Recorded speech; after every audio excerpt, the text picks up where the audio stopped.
Mulching পদ্ধতিতে blackberry নামের বিদেশি জাতের তরমুজ চাষ করে সফলতা পেয়েছেন ঠাকুরগাঁওয়ের 4 তরুণ উদ্যোক্তা।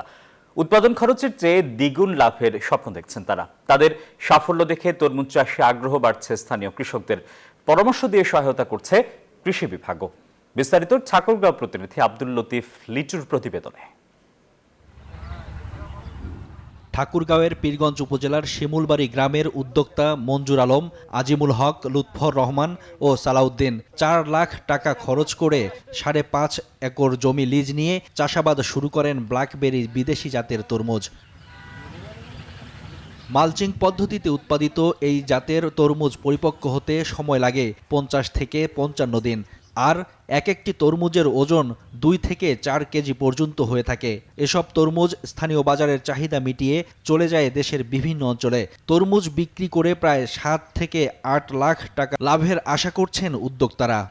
ব্ল্যাকবেরি তরমুজটা বাজারে খাইতে খুব সুস্বাদু এবং বাজারে দ্রব্যমূল্য ভালো। 3 লক্ষের উপরে বিক্রি হওয়ার সম্ভাবনা আছে। এখন পর্যন্ত এই যাবত প্রায় 2 লক্ষ প্লাস বিক্রি হয়ে গেছে। এনজিওর কিস্তি প্রথমবার বিকাশ পেমেন্ট করলেই 20 টাকা ইনস্ট্যান্ট ক্যাশব্যাক। ব্ল্যাকবেরি জাতের তরমুজ সুস্বাদু হওয়ায় বাজারেও চাহিদা রয়েছে। খরচের তুলনায় লাভ বেশি হওয়ায় মালচিং পদ্ধতিতে তরমুজ চাষে আগ্রহী হচ্ছেন অন্য কৃষকরাও। পরে যেটা তরমুজ হয় ওইটা কিন্তু অত সুস্বাদু না, এটা অনেক ভালো সুস্বাদু। তো এটাতে অল্প খরচে লাভবান হওয়া যাচ্ছে। ফলন ভালো রেজাল্ট আছে, তারপর আমরাও কিছু লাগাবো। ভালোই হয়েছে, ইনশাল্লাহ আগামীবারে আমিও করব।